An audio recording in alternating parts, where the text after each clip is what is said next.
Bonjour à tous, c'est Dan. Et les petits yaourts. Aujourd'hui on est le mardi 20 novembre et on est enfin arrivé à Wellington, La capitale de la Nouvelle-Zélande. au sud de l'île du Nord donc. Donc on a profité un peu hier et surtout avant-hier qu'il fasse plutôt beau pour visiter la ville de Wellington, qui est plutôt sympathique. Mais comme aujourd'hui il fait moche, et ben on en a profité pour booker un rendez-vous, une petite visite de la Weta Cave. La Weta Cave, pour ceux qui ne sauraient pas, eh ben, c'est l'endroit où ils ont fait tous les effets spéciaux numériques et pratiques du Seigneur des Anneaux. C'est une boîte d'effets spéciaux qui est de renommée mondiale, hein. Ils bossent pour beaucoup d'autres films, comme par exemple, en dernier, je crois qu'ils ont fait Ghost in the Shell, par exemple. C'était plutôt joli, n'est-ce pas? Même si le film était pas ouf. Bon, par contre, on va pas pouvoir filmer la visite puisque c'est interdit, mais on pourra éventuellement filmer le magasin et les petits trucs à acheter là-bas. Et oui, parce qu'il y a beaucoup de choses. Là, on est passé devant, on a vu, il y avait déjà des statues gigantesques des trolls du Hobbit. Et je sais qu'à l'intérieur, il y a aussi quelques statues et c'est assez impressionnant à voir.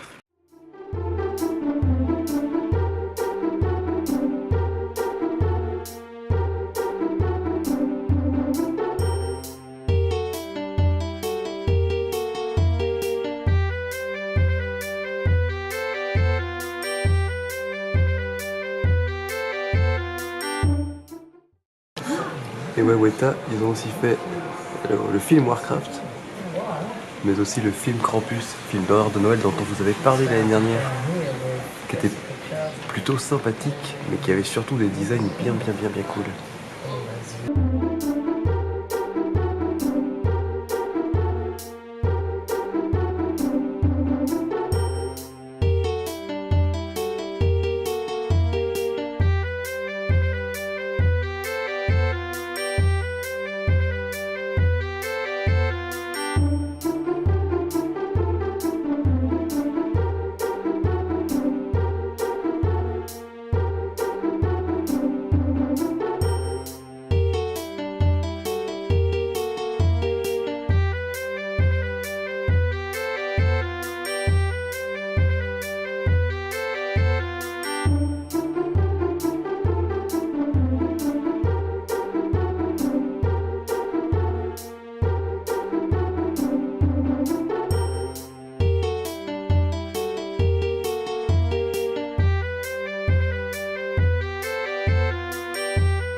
Le vendredi 23 novembre.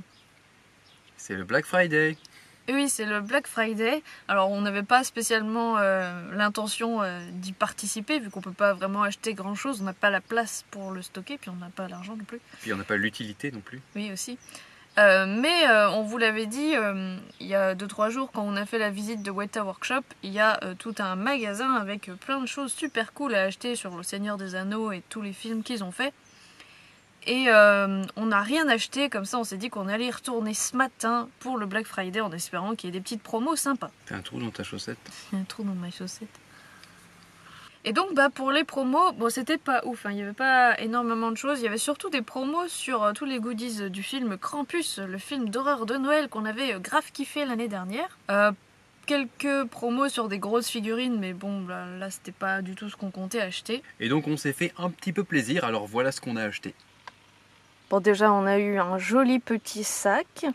Donc on s'est fait plaisir avec un t-shirt que je trouve vraiment trop stylé. Qui représente Smaug et Bard du 3e film de la bataille des 5 armées. Il est trop cool. Et on en a pris qu'un parce qu'ils étaient quand même un peu chers. Ils étaient pas soldés, ils étaient à 40 $ chacun. Oui, du coup, ça fait 25 €, donc ça va encore. Mais bon, on en a pris qu'un. Surtout que ça a l'air d'être de la qualité. Oui. Et la deuxième petite merdouille qu'on a achetée, c'est un grelot. C'est ce magnifique grelot qu'on pourra accrocher fièrement devant la voiture quand ce sera Noël. C'est la réplique exacte du grelot qu'il y a dans le film Krampus. Hein, on vous en a parlé 3 milliards de fois. Le film d'horreur de Noël qu'on a trop kiffé l'année dernière. Et franchement, il est trop beau ce grelot, il est vraiment trop bien fait. Et celui-là, il était soldé. Voilà, on l'a eu à 15 $ au lieu de 20. Qui fait 8 €. C'est tout. On a été quand même assez raisonnable. Et donc on se rend compte qu'on vous a pas du tout dit si c'était bien ou pas la visite de Weta Workshop. Et c'était trop bien, ouais. C'était génial. Alors déjà le prix c'était 28 $. 28 $, donc c'est vraiment pas cher parce que ça fait moins de 20 €. Ouais, ça fait 17 € peut-être. Voilà. Et ça a duré combien de temps? 45 minutes. 45 minutes. Par contre c'était un peu court, hein. C'était un peu court, mais après c'est pas hyper grand non plus. Et en fait, quand on réserve, on peut choisir, donc ça, 45 minutes, la visite vraiment de la partie pratique des effets spéciaux, donc les costumes, les maquillages, les prothèses, les armes, les armures, ce genre de choses. Et si on paye plus cher, donc 45 $ je crois. Ouais. Et même si ça nous intéresse, visiter toute la partie CGI, eh ben on l'a pas pris parce que c'est une visite qui est très orientée sur la série d'animation qu'ils font, qui s'appelle Thunderbirds Are Go. Et on n'aime pas trop ça, voilà. Oui, du coup, ça avait pas spécialement d'intérêt. Enfin, c'était pas uniquement porté sur le Seigneur des Anneaux ou sur les films. Même pas du tout, c'était que sur Thunderbirds Are Go. Voilà, donc ça valait pas le coup de payer 20 $ de plus. Pour une série qui nous intéresse pas. Voilà, donc nous on a fait que la partie pratique, ce qui m'a pas dérangé puisque moi c'est ce que je préfère. Et donc on avait un guide qui nous a guidé à travers plusieurs pièces. Et donc on passe pas dans tous les couloirs du Weta Workshop, hein. On va pas voir les gens qui travaillent dans leur bureau ou dans leur atelier. On passe par un petit carré en fait, et il y a quand même des fenêtres sur lesquelles on peut voir quelques ateliers. Ouais. Notamment le forgeron, on voit aussi un mec qui fait des sculptures, qui est venu directement nous parler et nous montrer un petit peu en direct ce qu'il faisait. Et sinon, donc, on passe par des galeries. Donc une première galerie où ils nous montrent un peu tous les films qu'ils ont fait. Il y a un mur avec toutes les affiches de tous les films sur lesquels ils ont travaillé, que ce soit entièrement ou une partie seulement. Et ensuite on passe par diverses pièces où il y a des modèles qui sont exposés, donc des armures, des armes, des véhicules, des costumes, ce genre de choses. Donc pour plein de films, hein, il y a eu tous les films de science-fiction comme Chappie, District 9, Elysium. Tous ceux de Neil Blomkamp. Évidemment, il y a pas mal de choses en rapport avec le Seigneur des Anneaux et le Hobbit. Et il y a aussi des choses pour des films qui ont été annulés et qui ne sont jamais sortis, comme par exemple le film Halo, qui d'ailleurs aurait dû être réalisé par Neil Blomkamp. Et là, ils avaient carrément monté un véhicule entier qui n'a jamais servi. Donc, ils sont contents de pouvoir le garder. Mais... ce qui était super génial aussi, c'est qu'il y avait une pièce où on pouvait toucher tout ce qu'on voulait, quasiment tout ce qu'on voulait, sauf les prothèses faciales. Mais on a pu toucher du silicone pour voir la texture que ça a. Hein. C'est ce qu'ils utilisent pour faire les prothèses faciales, ce genre de choses. Les cheveux qu'ils utilisent, il y avait une espèce de robot en animatronique, on pouvait appuyer sur un bouton puis ça faisait bouger l'œil de la bestiole, c'était sympa. C'était super impressionnant. Et donc c'était cette pièce-là que moi j'ai préférée. C'est vraiment une pièce où il y a plein de petits ateliers, où ils reconstituent un petit peu différents ateliers de tout ce qu'on peut trouver dans le Weta Workshop. Et voilà, on voit ceux qui font les masques, ceux qui font les cottes de mailles, ceux qui font plein d'autres choses, et c'est super intéressant. Et en plus, au-dessus de chaque atelier, il y avait la petite banderole, le petit icône de chaque département, et ça c'était assez amusant de voir comment ils sont divisés, c'est rigolo. Oui, ce qui était intéressant aussi, c'est qu'on a eu pas mal de détails techniques sur la fabrication des armes, comment c'est fait. Par exemple, que les armes sont faites en 3 versions différentes, avec 3 matériaux différents. C'était vraiment super intéressant, surtout que nous, on adore tout ce qui touche à ce genre de choses. Puis on a aussi eu un atelier de démonstration de toutes les étapes de la fabrication d'un casque, de sa partie dessin jusqu'à...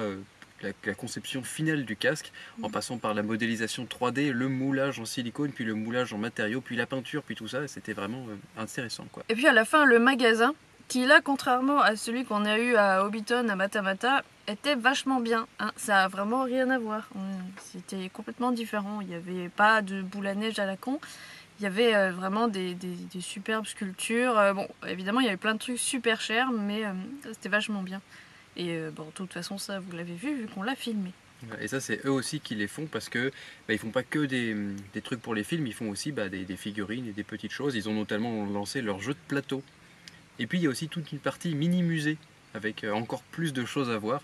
Et puis il y a une salle avec un documentaire, mais ça je pense qu'on le fera une prochaine fois quand on repassera par la ville. Donc en tout cas, si vous passez par là, c'est vraiment un truc à faire, c'est pas cher et ça vaut vraiment le coup.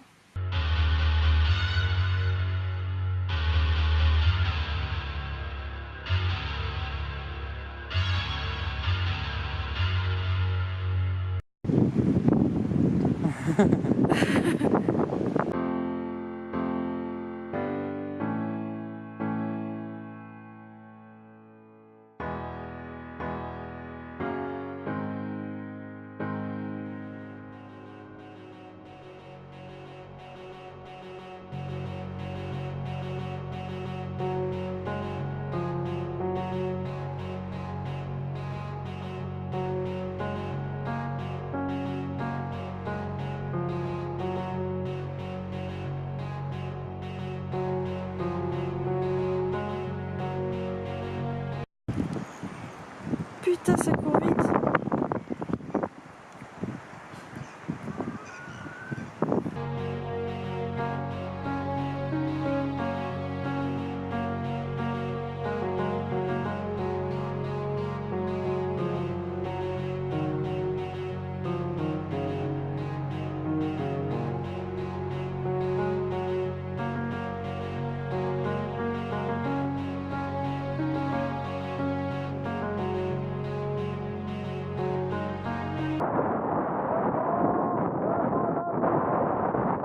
On est le mardi 27 novembre et ça y est, on va quitter l'île du Nord pour aller dans l'île du Sud.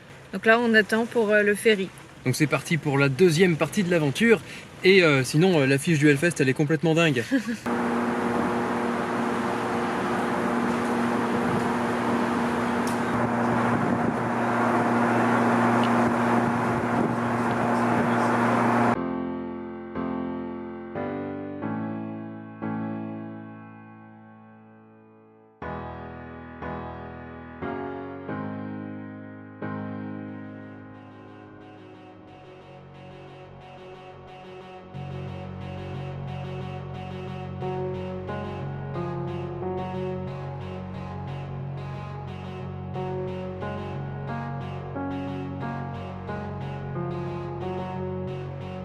On est le 30 novembre et on est à Nelson.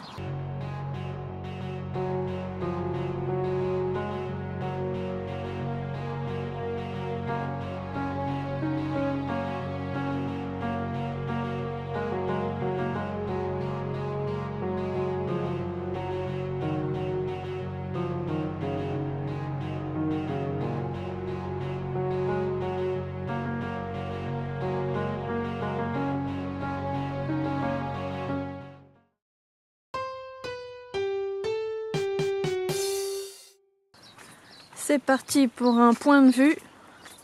Ah oui. Ah, c'est pas mal.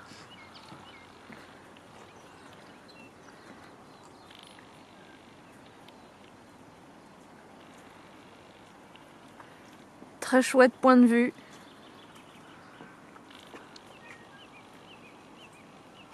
Ah oui. Hein, c'est pas mal, hein? J'adore. Donc effectivement, on voit bien Nelson là-bas. Ou peut-être là-bas. Ou peut-être là-bas. Oui, il fait un temps de merde du coup.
La cabane au fond du jardin.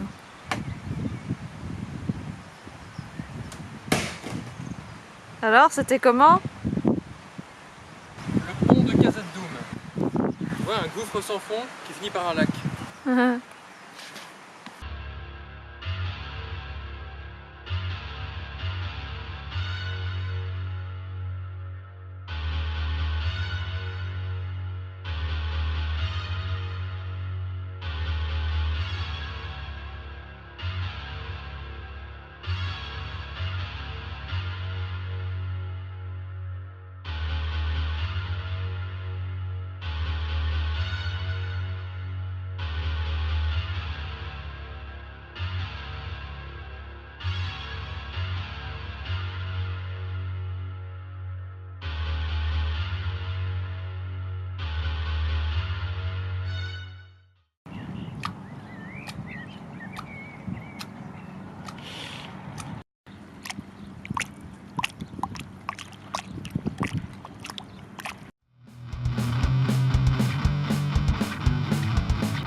De la neige! Dan, il y a de la neige! On est en décembre et il y a de la neige alors que c'est l'été. De la neige! Prends ça la neige! Touché! Ah, elles font quand même! Ah! Ah, le Graal! Bataille de boules de neige! Il y en a un petit peu plus là-bas.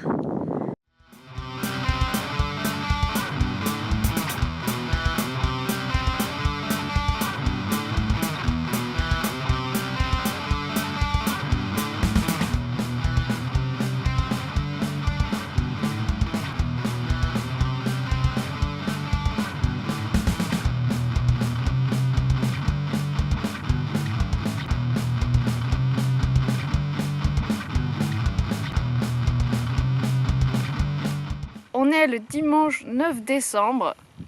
Je crois que ça fait un petit peu longtemps qu'on n'a pas parlé à la caméra. Faut dire que quand on est arrivé sur l'île du Sud, on n'a pas été super gâtés par le temps. On a eu pas mal de pluie. Ah, il y a trop de bêtes. Du coup, on n'a pas forcément fait grand chose. On est allé à Nelson. Ensuite, on est allé à la Golden Bay, c'est ça? Et du coup, là, depuis 2 jours, on est un petit peu redescendu vers Saint-Arnaud, qui est une toute petite ville complètement entourée de grosses montagnes.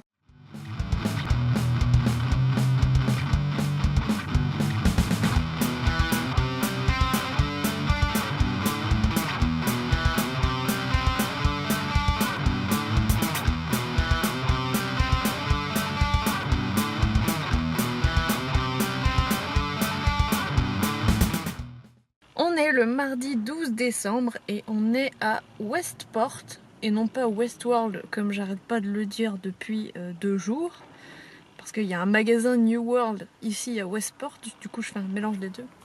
Nous sommes donc à Westport sur la côte ouest. Et on se remet doucement de nos 3 jours de rando bien difficiles.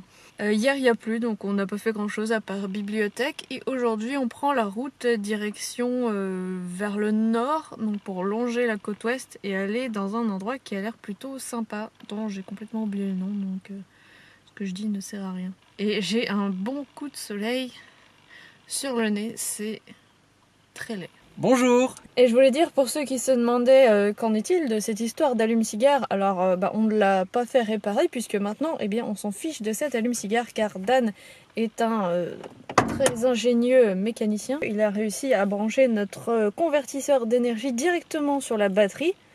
Comme ça maintenant plus besoin de passer par l'allume-cigare et ça marche très très bien. Donc on l'allume évidemment que quand on roule et on peut charger 3 trucs en même temps, donc c'est plutôt très bien. Hop là! En effet, j'ai branché directement, voilà, on voit câble rouge, câble noir sur la batterie. Puis ça passe à l'intérieur du tableau de bord. Et ça ressort sous les pieds du petit yaourt. Et ça va juste ici. Voilà, donc une fois que la voiture est allumée, on met sur on. Maintenant c'est vert. On a notre multiprise de brancher et on va pouvoir brancher toutes nos merdes.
On est le dimanche 16 décembre et on a quitté la ville de Greymouth pour retourner plutôt vers l'est.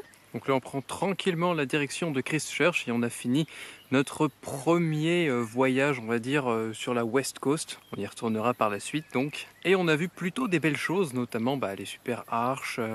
Il y avait des jolies plages et des jolis coins assez atypiques. Et puis ce qui est cool, c'est que la côte ouest est plutôt sympa avec les campeurs et offre pas mal de camps gratuits, ce qui n'est pas forcément le cas de toutes les régions en Nouvelle-Zélande.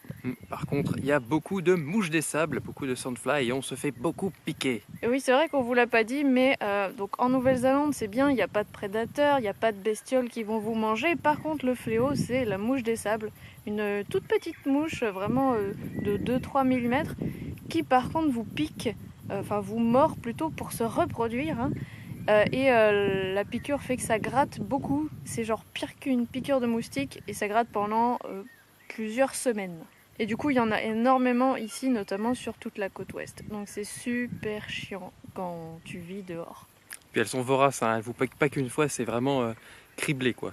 Du coup là on est arrivé dans un nouveau coin sympa, mais on vous en parlera dans le prochain vlog. On va clôturer celui-ci. On espère donc qu'il vous a plu et si c'est le cas, n'hésitez pas à nous mettre un petit pouce bleu et à nous laisser des commentaires pour nous dire ce que vous en avez pensé. N'oubliez pas que vous pouvez aussi partager la vidéo autour de vous.